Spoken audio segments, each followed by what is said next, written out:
Hello and welcome to episode 12, the latest He United Talk podcast. As normal, before we get started, if you haven't already, make sure you follow us on Twitter and Instagram at He United Talk and tweet us your thoughts on the episode and get involved, because after a very frustrating week and another disappointing away performance, we've got some very interesting and heated topics to discuss. So as always, get involved and tweet us your thoughts. We'll get started straight away because we've got a lot to get through in the episode, so I hope you all enjoy the episode. The topics we're going to discuss this week are the Newcastle performance, and at the end of the Newcastle section we're going to go through some questions that we had from the listeners on Twitter last night and today, and then we're going to talk about United's defensive problems at centre back, and then finally we'll look towards the FA Cup 5th round tie at Huddersfield on Saturday evening. So to start, United lost 1-0 at St.James Park on Sunday in what was a very frustrating day. I managed to get a ticket in the end and came away from St James Park very, very frustrated. Firstly, Jordan, what did you make of the result and the performance? It's quite embarrassing. It was their first one there since October at home, and usually away from home I'd usually be quite confident, but we pointed it out last week, Mourinho's never won a game there in the league, so I wasn't too confident going into it this weekend, and it was a very flat performance. Yeah, and Jose picked the same 11 that lost at Wembley. We discussed the lineup last week and we suggested that we had to go to the 4-3-3.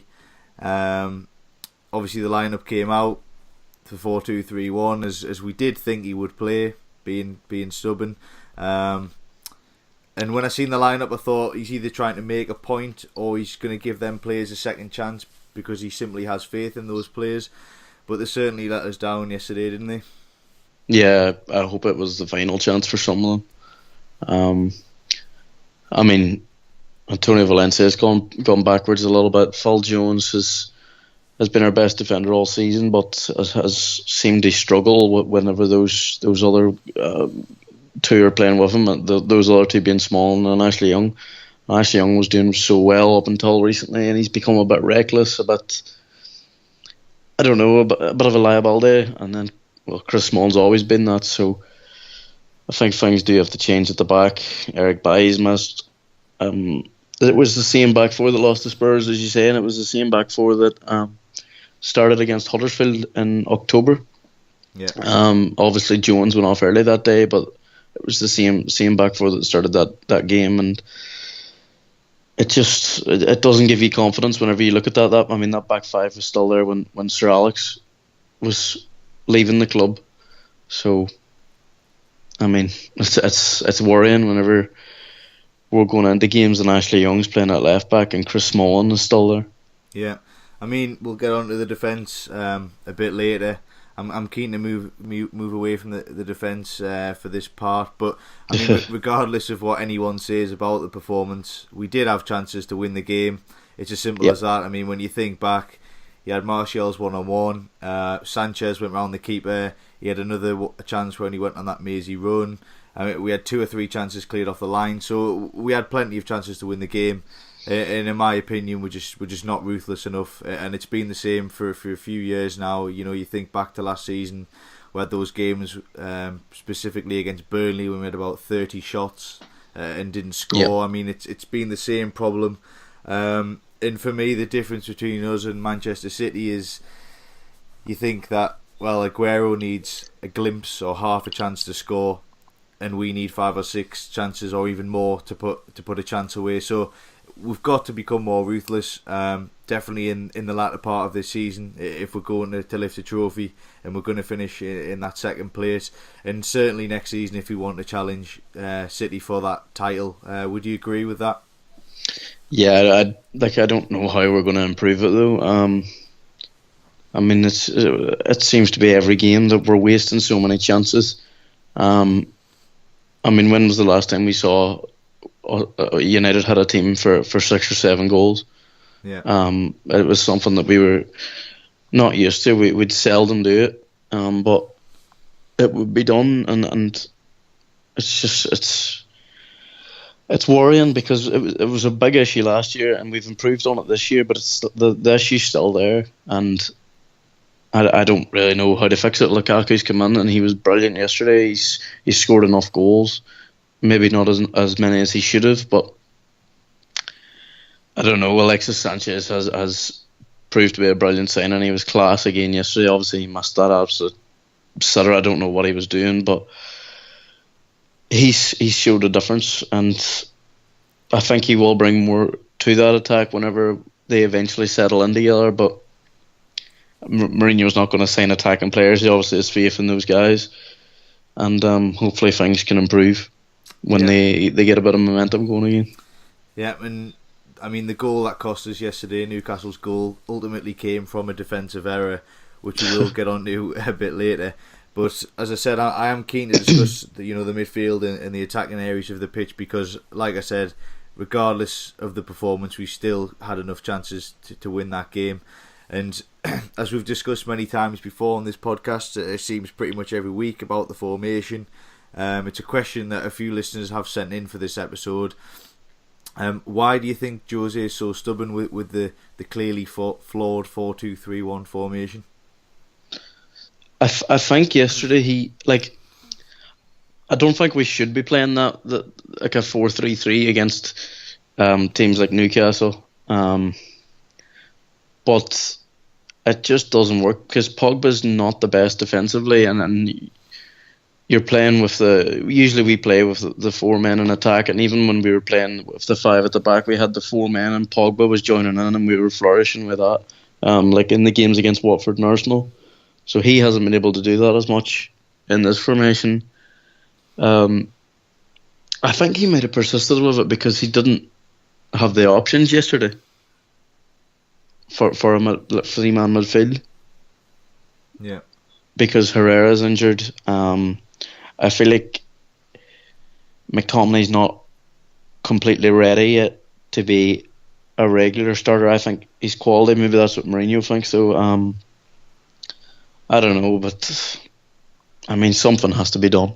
Yeah, I mean, sorry, go on. The formation just doesn't work.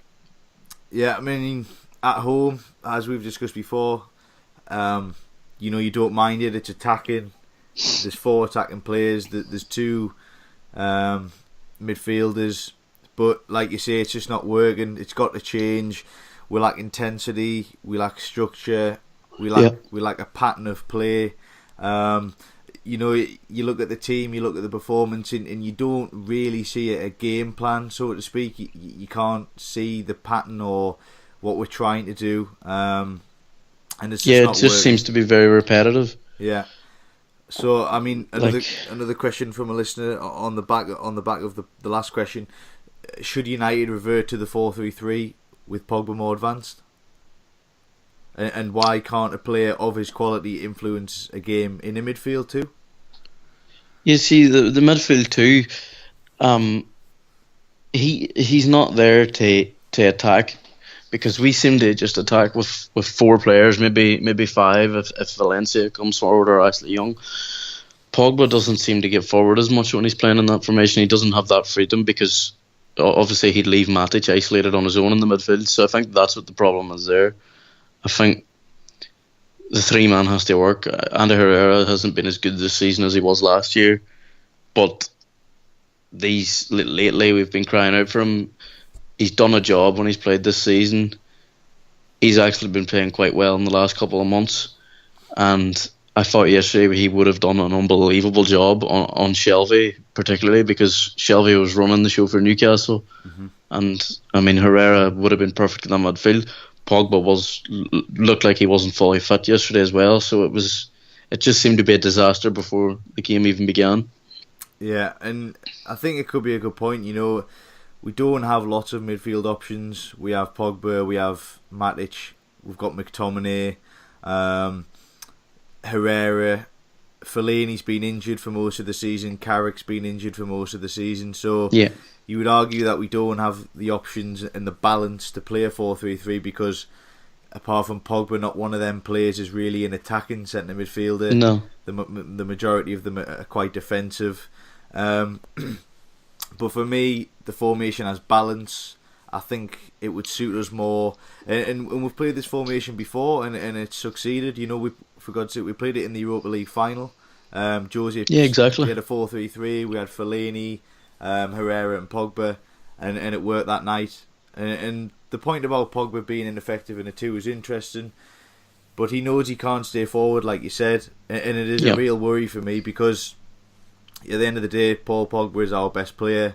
We all know that. We know he's got the talent, the ability to be one of the world's best, and really we should be accommodating him, because we paid £89 million for him, so we should be building the team around him. We should be playing to his strengths, and which is ultimately a three-man midfield, because that was the way he played at Juventus with Pirlo and Marchisio. So for me, I think we've got to go that direction. Do you think? Yeah, I totally agree with that. So I was about to say, we need to build the team around him. I mean, Real Madrid do it with Ronaldo, Barcelona obviously do it with Messi, Man City probably do it with Kevin De Bruyne now as well. So it's something that we need to do. We need to accommodate that player. We need to, as you say, play to his strengths, and that's the only way we're going to get the best out of him, because even last season it didn't seem to work when he was in a 2-man midfield. But when he was played further up in a 3-man or in a 10, really, he was unbelievable and unplayable at times. Yeah. So, I mean, who would you drop to accommodate the 4-3-3? The listeners are asking, would it be Lingard for you? I don't know, because I think with someone like Alexis Sanchez, he has to play. And obviously Lukaku's going to play. So it would be Martial or Lingard. I think Martial's too much of a risk to drop because his confidence. Lingard was always a squad player, but he's been fantastic this season. And I thought it was probably the wrong decision to take him off yesterday as well.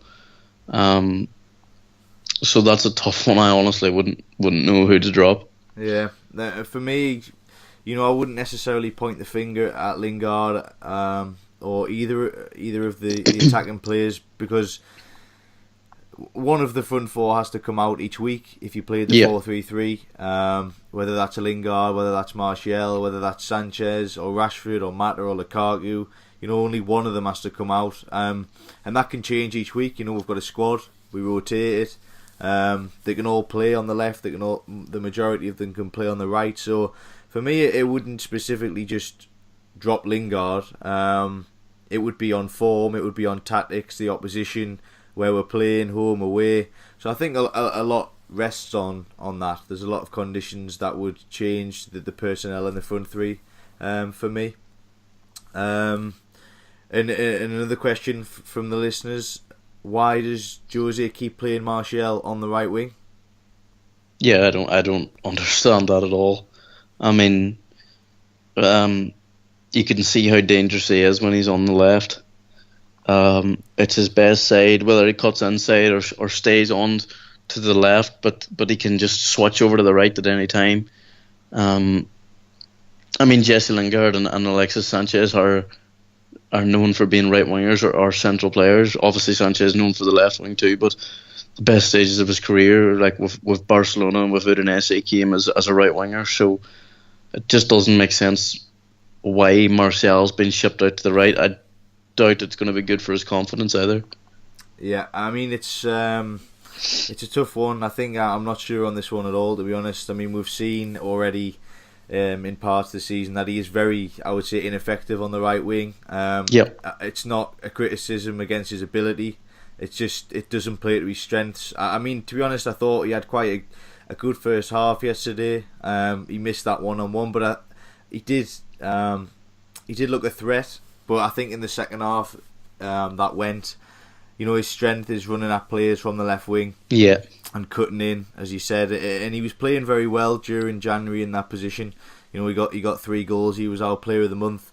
And since Sanchez has come in, he's took his left wing position, which I didn't really expect. seeing Martial's form, but it's just not working. So, as we discussed before, when Sanchez signed, he can play left wing, he can play number 10, he can play right wing, he can play up front. So I think it's time that Sanchez has a go on the right wing, and to try him there, because I think Martial's position is left wing, and I think that's the only place I could see him playing for us, really, in the foreseeable future. Next question: with all the money that has been spent, why are we still so far behind? This is from Scott. Scott says, we need 3 world-class players to go in at the back, plus we could do with another midfielder. Thiago from Bayern would be my choice, he said. My opinion on this one is, I think it's a good point. We have spent a lot of money. The way I look at it in the modern game is it's not all about the money that you spend, because it's just a figure, and Manchester United will ultimately pay more than anybody else. Yeah. For me, it's more about the amount of players that you sign. For me, a lot of it, I put the blame on, well, not a lot of it, but some of the blame on Van Gaal, because the personnel in the squad, Van Gaal signed 13 or 14 players at United, and for me, you would say 2 of those, maybe 3 of those signings have worked out. One of them was Luke Shaw, who's only just about came good, and he still wasn't really Van Gaal's signing. We looked at signing him under Moyes. Anthony Martial, who was a scout's recommendation, and Rojo, you would argue, but is still a squad player. I mean, when you think of Van Gaal's signings, you look at Schneiderlin, Darmian, Blind, Schweinsteiger, Falcao, Di Maria, Memphis as well, Valdez. I mean, the list goes on. So for me, Mourinho came into a very poor squad. There's no doubt in that fact. He's still trying to sort this job out. He signed 6 players, I think, and all of them, for me, bar Mkhitaryan, have been or will be a good signing. You think Ibrahimovic, Pogba, Sanchez, Bailly, I mean, they're all top players. And I look over at the blue side of Manchester, and Pep Guardiola signed, I think it's 17 players since he joined City. Yes, maybe 18 now with Laporte. Yeah, maybe 18. Mourinho signed 6. So that's a difference of a team. 17, 18 players is a match day squad. Pep Guardiola signed a match day squad. So, yeah, I think Jose should be given another 2 or 3 transfer windows to bring in the players he wants. Because like you say, we've got a lot of catching up to do. But for me, we're still that far behind because we haven't signed the amount of players that's been required, and I still think the squad needs a lot of shuffling about. So I think 2 or 3 more transfer windows and see where we are, because hopefully it's going to be a big summer. Would you agree with what I've said, Jordan? Yeah, I'd agree mostly, but I think the fact he's already had 4 transfer windows and got rid of that dead wood. I mean, yes, yeah, that's a good point. Players like Smalling, Fellaini, Ashley Young, Darmian. I mean, they're not really Manchester United players, are they? No. I think it will be an interesting transfer window. I don't think we're going to do too much business, to be honest, because I feel like too much business can upset the side. It's a lot of settling in to be done. But your man there mentioned Thiago. I'd be more than welcome to that. I think that would be a quality signing. But we've got a couple of quality players coming back from loan as well, and Fosu Mensah, who can play midfield, and Andres Pereira, who I think Mourinho would see as a number 8. So, I mean, he could be a very good option in midfield next season. He's been quite good in La Liga this season, so I'd be more than welcome to seeing that. But we do need to sign a couple of midfield options. I think the ones that stand out would be Vidal or Thiago or Jorginho, and I actually have in mind Isco. Yeah. I've got to agree. And if we're going to move to that 4-3-3 formation in the future, we definitely need some more midfield options. Yep. And final question on the back of the topic of Mourinho, and do you still think a question from the listeners was, do you still think Jose Mourinho is the right man for the job? I don't know why that person asked that question. I've seen people with Mourinho out banners yesterday, and they're just a joke. I mean, what's wrong with him? Yeah. I mean, of course, he's the right man for the job. He's one of the best managers in the world. Was always second to Fergie, if not third, with Guardiola there as well. So I think the two best managers in the world at the minute are probably in Manchester, and if those two decide to stay for a long time, then those two clubs are going to be running world football along with Barcelona and Real Madrid. They might even overtake if things go the right way, if they improve, if the English sides decide to improve in Europe or can improve in Europe. So, but yeah, of course, Mourinho is the right man for the job. Yeah, for me, there's no question about it as well. I'm 100% behind Jose Mourinho, and I can't see that changing in the near distant future. I don't think there's any much more to say on that, to be honest. So yeah, some interesting topics there. Yeah, it was good to hear your thoughts on those, and it'd be interesting to see what the listeners make of those as well. Moving away from yesterday's performance, we highlighted the centre back partnership at United, and it's been an interesting topic since the days of Sir Alex Ferguson. As for me, we haven't really had a defined partnership since the days of Ferdinand and Vidic.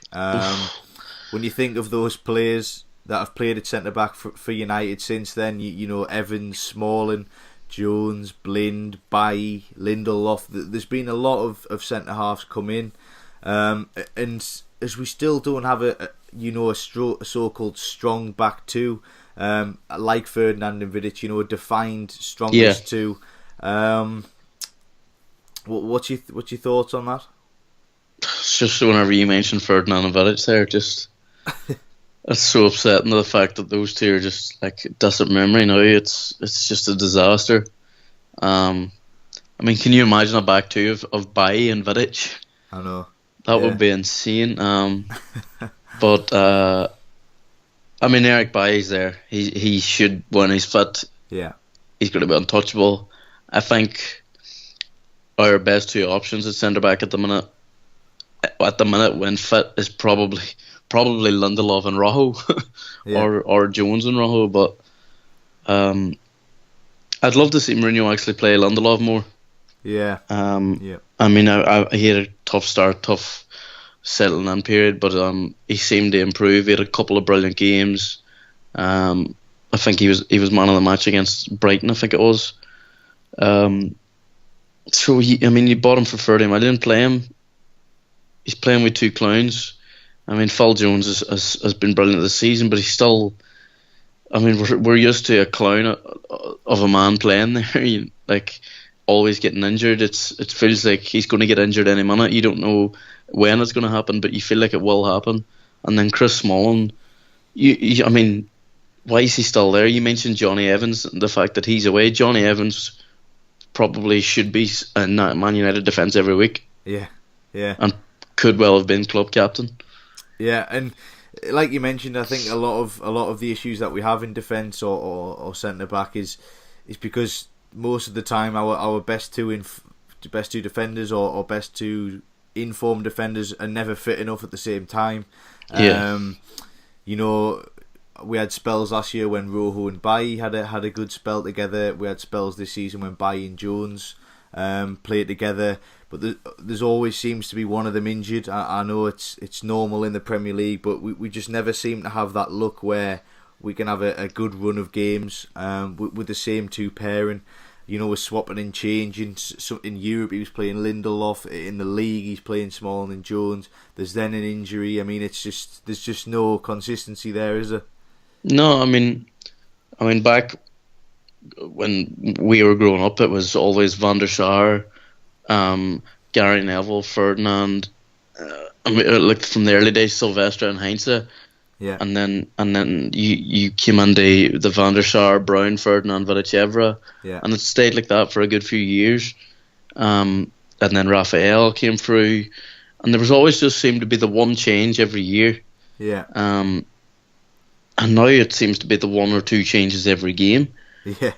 I mean, even like last weekend we started. It was De Gea, Valencia, Smalling, Rojo, and Shaw against Huddersfield, and then you come into the game against Newcastle, and you go back to the back four that was completely embarrassed against Spurs.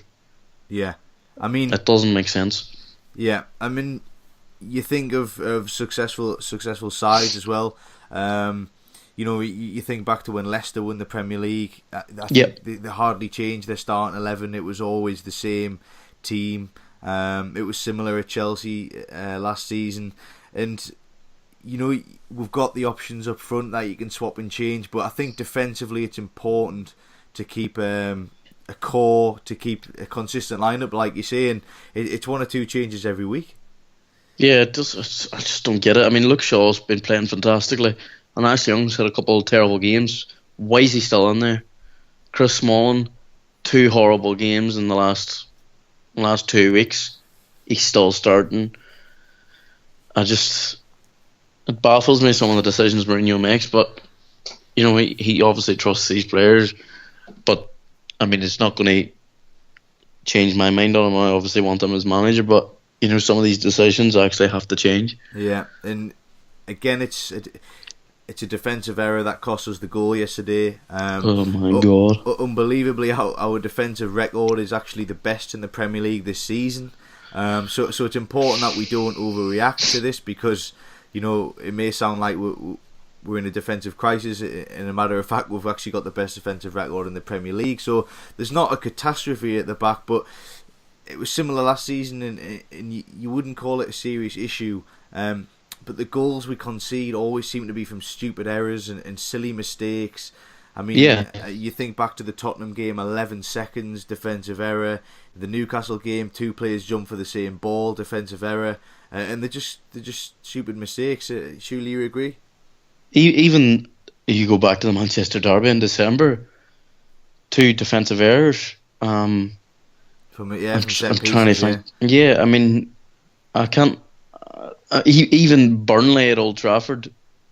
The first goal was a defensive error. The second goal was obviously a spectacular free kick. But if we don't concede from a set piece, when do we ever concede an actual, decent goal? Yeah, that's it. I mean, I can't really remember the last time, an opponent's dribbled through the defence and scored a good goal, and you say, yeah, fair enough, good goal. But yeah, it just seems always to be a mistake, doesn't it? Yeah, I mean, there's always something that just happens, and if De Gea has an off day, then he has an off day. I mean, I feel like Spurs, everything went wrong for him there. Obviously, he couldn't do much about the 2 goals, but even his passing was dreadful that day, and his passing wasn't great yesterday either. Obviously, I thought that he actually made a couple of good saves, but everyone on that back line, if we concede first, it's a disaster. They're all over the place, and there's no real intent going forward. I mean, no one can bring that ball out of the defence. Yeah. Only Rojo and Lindelof seem to be doing that, and neither of them are playing. Yeah. We were 1-0 down yesterday, and we're in the last 5 minutes of the game, and Chris Smalling, Phil Jones, and Valencia are passing the ball back and forth to each other. Yeah. I mean, it's so frustrating to watch. And most of the problems that we have had, it's clear, occur when Jones and Smalling start together. We lost at Huddersfield, we lost at Chelsea, we lost at Tottenham, we lost at Newcastle, and they're all with Jones and Smalling starting together. Now, for me personally, I think Phil Jones is a good defender. I do think he is a very good player who's been around for a while now. Still only 25 years old, which would surprise a lot of people, I think. Yeah. But for me, Chris Smalling, on the other hand, has got to go now. He's been at United for 8 years. He was brought in as a young English talent, and he still makes mistakes 8 years down the line. Yes, he's human, he's going to make mistakes, but they just happen too often. He has his good games. We know he can defend. There's no doubt that he has had some great games for United, but it's just the consistency. And for me, he's got to be moved on in the summer. I think he'd be very capable of doing a job for a mid-table Premier League team, because for me that's his level. Go play for Leicester, go and play for an Everton, a Southampton. But for me, he's not good. If he's not good enough to play for England, then why should he play for us? Yeah, I mean, I was saying, obviously making jokes when Van Dijk signed for Liverpool, saying that Van Dijk's a B-Tech Chris Smalling, but it's probably the other way about in reality. Like, I mean, he's such a terrible player. He can't pass a ball. It's just, I don't know why he's still there. He should have been gone when Sir Alex was still there. He was never reliable. There's always a mistake in him. I mean, why is he diving yesterday? Yeah, it's embarrassing, wasn't it? Absolutely it's embarrassing. Stupid. I mean, in the ground when I was obviously at the game, I mean, when you're full of emotion, you shout, "There's no way that's a die!" But when I got home and watched Match of the Day 2 last night and seeing that, I mean, I was embarrassed, to be honest. Yeah, it was quite embarrassing yesterday. I mean, we shouldn't be losing to Newcastle the way we did. No. Shouldn't be losing to Newcastle at all.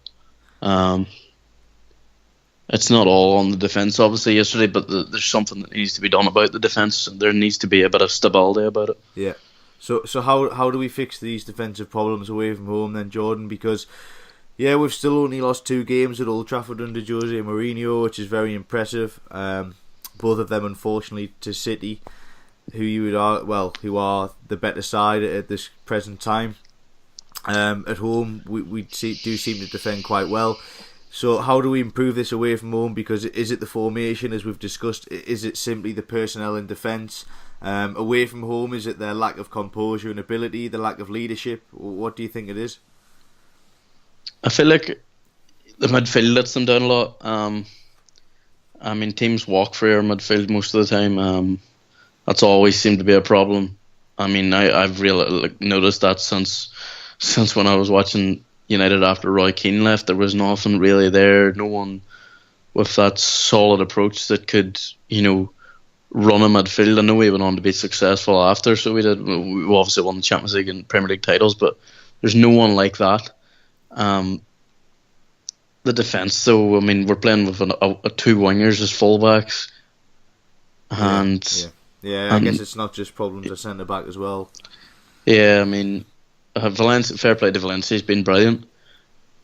He's improved a lot defensively. He's actually better going backwards than he is going forwards, I would say. But he's he's not a right back, and Ashley Young is definitely not a left back. And then Chris Smalling, I don't think he's a footballer. Yeah. I mean, he's not. I mean, he wonders why he's not in Gareth Southgate's plans. But you're right, he's not a footballer. I mean, he can't play the ball. He loses most of his headers. He loses most of his tackles. And he didn't want to tackle yesterday. Yeah, I've seen that statistic. I mean, it's unbelievable, isn't it? So moving forward, it's got to improve. Do we need to sign another centre back? Have we been unlucky with injuries? Do we need to bring through Axel Tuanzebe? What do you think? Well, I think Smalling has to go. That leaves a spot. Do you bring Tuanzebe in? Mm-hmm. Is he ready? Possibly. I think Aymeric Laporte would have been the perfect signing. Obviously, I'm a big fan of him, but if we go for anyone now, go for Raphael Varane. Yeah, I think. Yeah, it's a tough one. I think if Eric Bailly was fit and playing, we might not be having this discussion. It could have been a completely different story. So I think, like I said, it's important that we don't panic. We've got Lindelof to come through, but like you said, he needs to play him. We've got Jones there, but you do get the feeling that we do need to spend big on another centre back. But I guess we'll just have to see what happens till the end of the season, because if these problems continue, then surely the issue at centre back will be addressed. I mean, it's harsh to call it an issue. Like I said, we do have the best defensive record in the Premier League somehow, but these mistakes are costing us week in, week out, really, especially away from home. So if all current defenders were fit, who would your two centre backs be then? Bailly and Rojo. Okay. You've got to play Eric Bailly for me. Yeah, either Jones, Rojo, or Lindelof. I don't think there's much between them. I would like to see Lindelof now because, like you said, he's brought him in for 30 million. He's got to be in his plans, so play him. I think if when Bailly's back, I think I'd give both of them two a run for me. You would argue there's a lack of experience there. If we went far in Europe and we went to Barcelona or Madrid or PSG, you would maybe worry about the lack of experience in there. But for me, in terms of ability, you've got to say them too.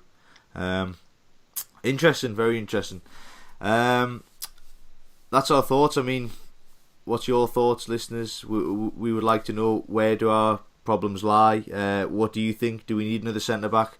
Should Smalling be sold? Which I think we all know the answer to, but let us know by tweeting Here United Talk. Finally, final topic. United's next game is a trip to Huddersfield on Saturday evening, Jordan, in what now is a massive game for United for many reasons. Yep. Following a defeat, it's always a long week, especially if we don't play midweek. We're going the full week without playing. It's gonna be a long week, I guess. With FA Cup being now our biggest priority, along with the Champions League, we now know we're playing for second place. We've accepted that. I mean, we've accepted that for a long time, but I think we're now in the scrap for a top 3, top 4 finish. We're only a couple of points ahead of Liverpool. Chelsea are breathing down our necks. Tottenham are in good form. You would argue Arsenal are out of it, but the FA Cup's our best chance of silverware for sure. A fight for silverware, hopefully a reaction from the defeat at Newcastle.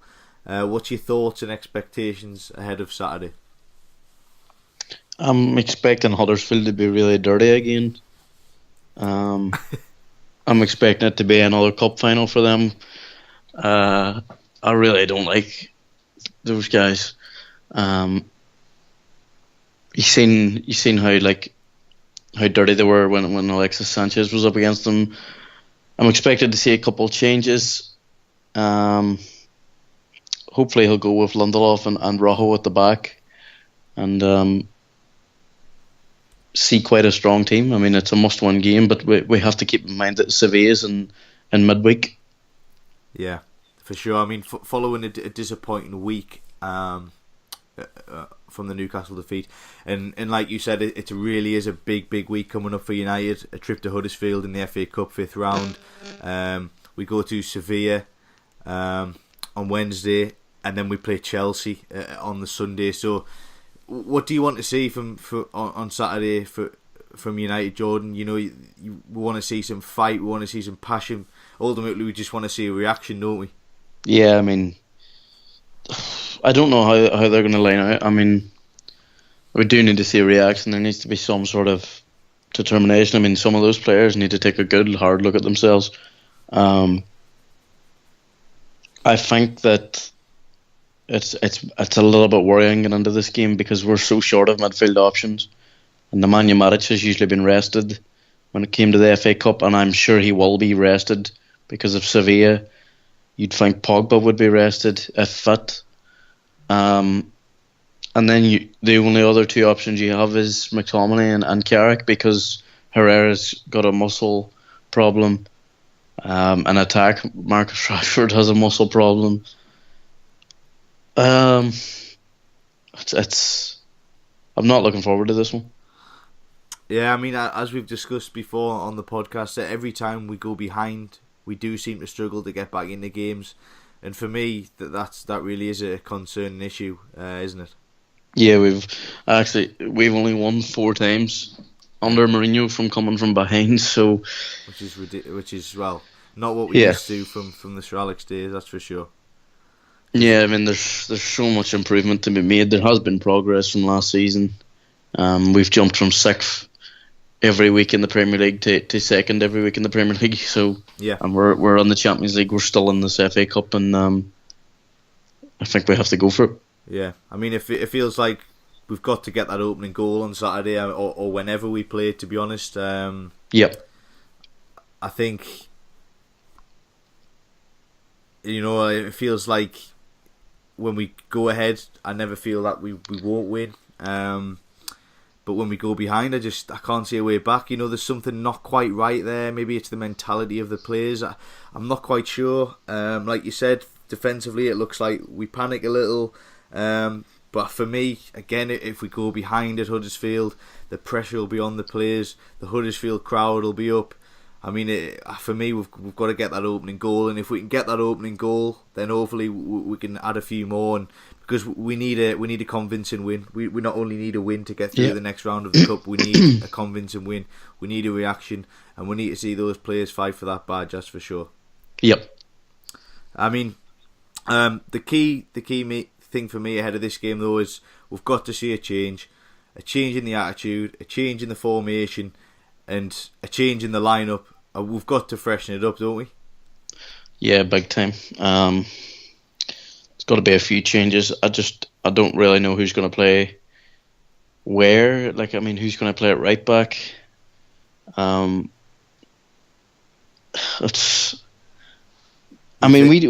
thought going into the season that we had so much depth in that squad, but we don't have anything, and I'm not looking forward to that, and I'm not looking forward to the Sevilla game.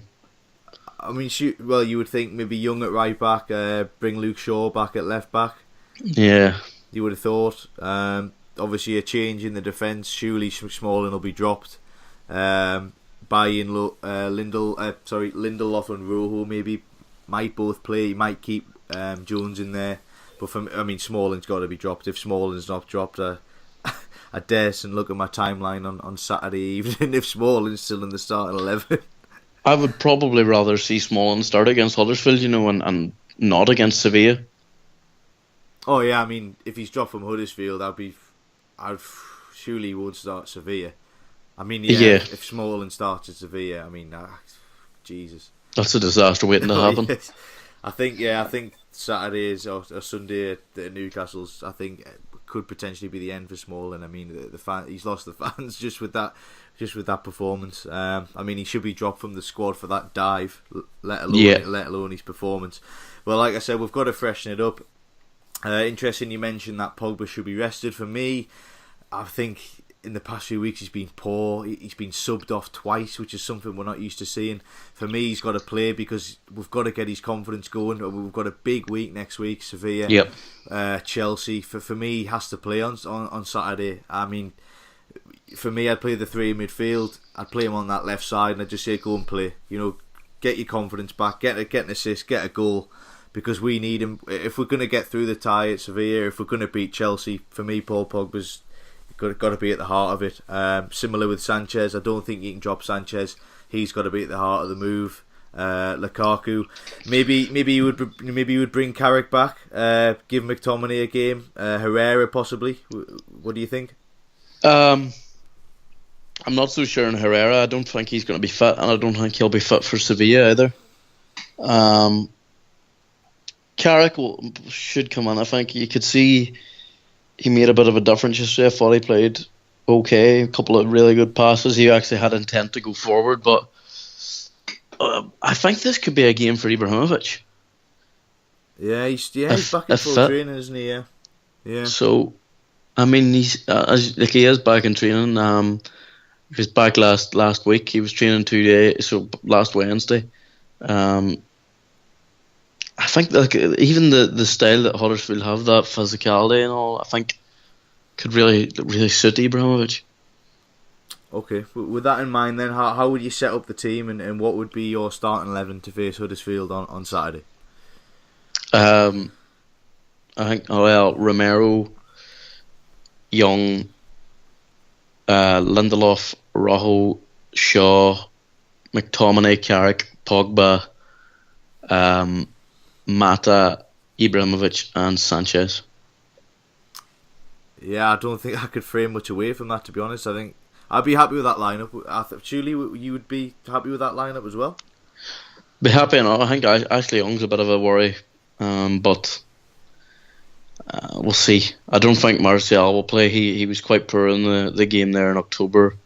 Obviously didn't start in the game last week, so I feel like it suits Sanchez more, and we've seen how good he actually was against Huddersfield last week. So yeah, maybe Rashford. You know, we don't know the extent of Yeah. Rashford's injury. Maybe he could make an appearance, and you know, maybe if you started Rashford through the middle, if Ibrahimovic couldn't play, just to give that bit of, you know, that bit of freshness and that bit of change, because suddenly if you put Rashford through the middle and you've got Sanchez alongside him, you've got Pogba in a free role, it could all of a sudden it could click. And I just think we need that bit of change that could just provide something. And I think that's what we need, because something's not quite right at the minute, as we've discussed throughout the podcast, and hopefully we'll see some change on Saturday.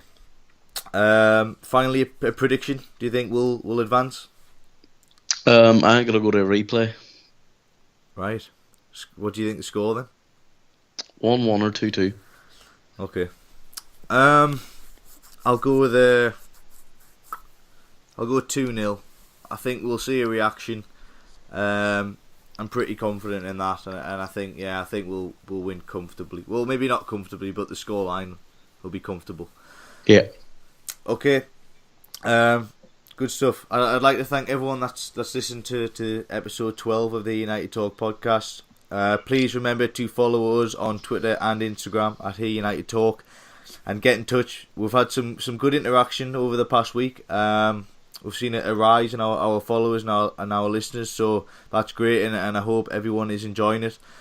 Give us your thoughts on United's recent performances, the defensive issues, and the upcoming FA Cup 5th round tie with Huddersfield. As always, if you would like to donate to Here United Talk, all donations go towards our subscription, monthly fees, equipment, technology and more. So if you would like to make a donation to us, please see our Twitter account or the description on iTunes, SoundCloud or YouTube for the link, or get in touch with us, and we'd massively appreciate all donations.